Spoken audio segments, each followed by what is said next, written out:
Hey guys, welcome back to the channel. So I got another deck profile for you guys today. This time it's on my Blue Eyes deck. Now keep in mind, if you haven't seen the post I made on the on my channel, I'm actually presenting two versions of this deck. For today I'm presenting my usual build, and then tomorrow I'll bring out my fusion build. But yeah, so in this build it's basically like this focuses a lot on the Synchro and Xyz strategy.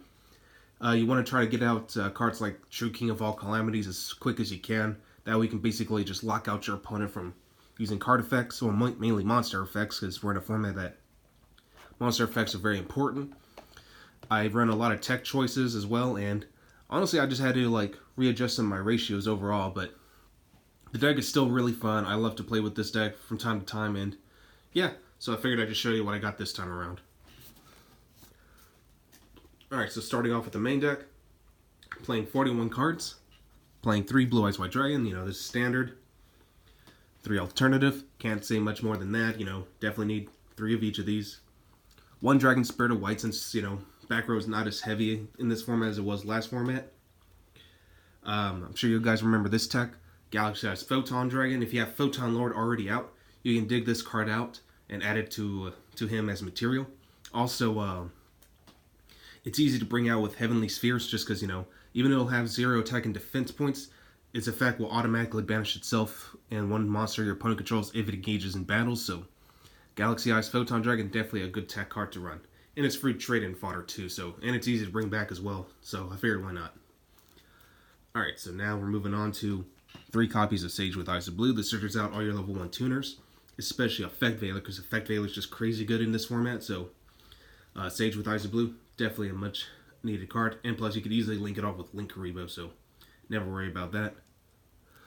2 Ancients, just because, you don't have enough targets to special from the deck, and most of the time you're going to be searching out your Blue Eyes anyway, so it's just a good way to help you recur your resources too.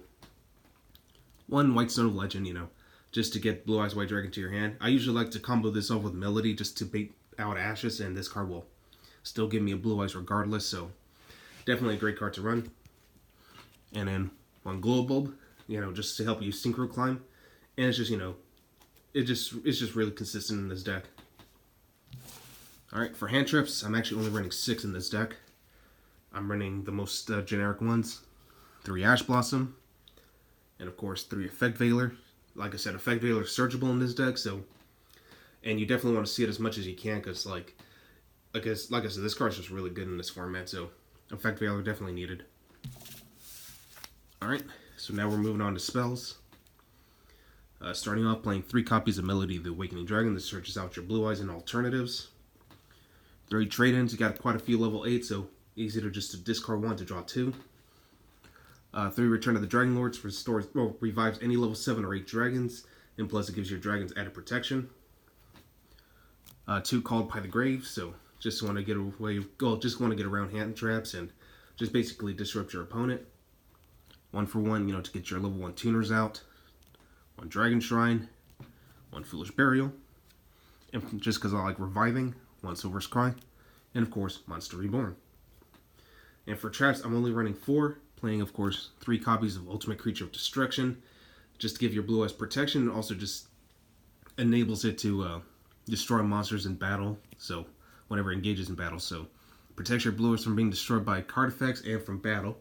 And also, if you summon a Blue Eyes, normal or special, you can reset this card from your graveyard but banish it when it leaves. And for my last trap, I'm playing Skill Drain. I actually got my hands on the Lost Art promo, so I'm pretty happy I got that. So, yeah, that's all I got for the main deck. Alright, so now let's go ahead and move on to the extra deck. Just give me 1 second here. Alright. Now for the extra deck, I'm only running 2 Link monsters. I'm just running the basic ones, Hieratic Seal of Heavenly Spheres and Linkuriboh, and that's all you really need. If you want to run like a Link 3 or something like BLS, I would recommend it, but if not that, or Decode Talker, that's another good option too. Just need something a little stronger, than those are the best I can think of. Or even Hippo Shinigami actually works too. So, yeah. For Synchros, of course, I'm playing 2 Blue Eyed Spirit Dragons. This basically is really, this is basically what I like to use against Pendulum players, because they can't Pendulum summon 2 monsters at the same time, so yeah. And it also cuts off graveyard effects, so if they want to try to use that Dark Worm effect, I'm just going to say nope. And of course, I like the fact that he can also tag out to any light attribute dragon synchro monster, so my targets are going to be Azurai Silver Dragon, which honestly protects himself from the destruction effects of Spirit Dragon. Starter Spark Dragon is another good way to synchro climb to Cloud Castle, which I'll get to momentarily.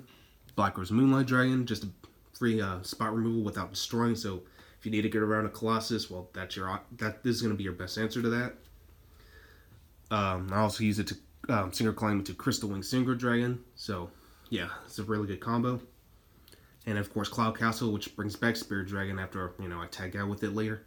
And that's usually how I get into my True King of all Calamities play. So, yeah, Cloud Castle, definitely need it. Now we're moving on to the Xyz monsters. I got Galaxy Eye Cypher Dragon. It's pretty standard. I'm only running full armor Photon Dragon now. I actually decided to take out the Cypher Blade Dragon just because, yeah, popping effects is really good and all, but there are a lot of monsters out there that actually have built-in protection, so I prefer just to, like, if I'm able to, I can take control of my opponent's monster with Cypher Dragon, and then overlay it with Full Armor Photon, and then pop a card afterwards. So that's usually the general gimmick of that. Another good way to get around those built-in protection effects like the Thunder Dragons, I like to go Galaxy Eyes Tachyon Dragon at the start of your battle phase. Detach 1, negate all face-up card effects on the field except itself, and all monsters are forced back into their original attack strength, so definitely a great card. And if your opponent activates an effect during the battle phase, this card automatically gains 1,000 attack and defense points. So, and he can attack twice. So, Tachyon Dragon, definitely a great card to run. Of course, I'm running Galaxy Eyes Photon Lord. It's a good way to negate effects and also digs out your Galaxy Eyes Photon Dragon from your deck and add it as material. So that way you can keep extending the negation. Hope Harbinger negates spells and can also redirect attacks to itself, so it's a good way to deal with like cards like Sky Strikers and all that stuff, so that high outtake can't attack directly. And of course, negating their spells can be pretty troublesome. And lastly, True King of all Calamities. Just declare an attribute. All monsters your opponent summons become that attribute on the field, and any monsters they already own in that position can't activate their effects or attack. So True King of all Calamities, definitely busted. Alright, so now we're moving on to the side deck. Side deck's pretty standard. This is a card now, so 3 Nibiru, easy to side out against combo decks. For any back row heavy strategy, I run Denkuseka, Solemn cards really hurt my deck, so it's a good way to bait it out. For more combo decks, Dark Ruler No More. And for back row in general, again, Twin Twisters. And this just against like any deck that has like a big board or something that's just like back row or monsters, something that basically just challenges you to break the board. They're evenly matched. So, yeah. Well, that's all I got for you guys today. Just stay tuned for tomorrow for the Fusion build, and I'll catch you guys until then.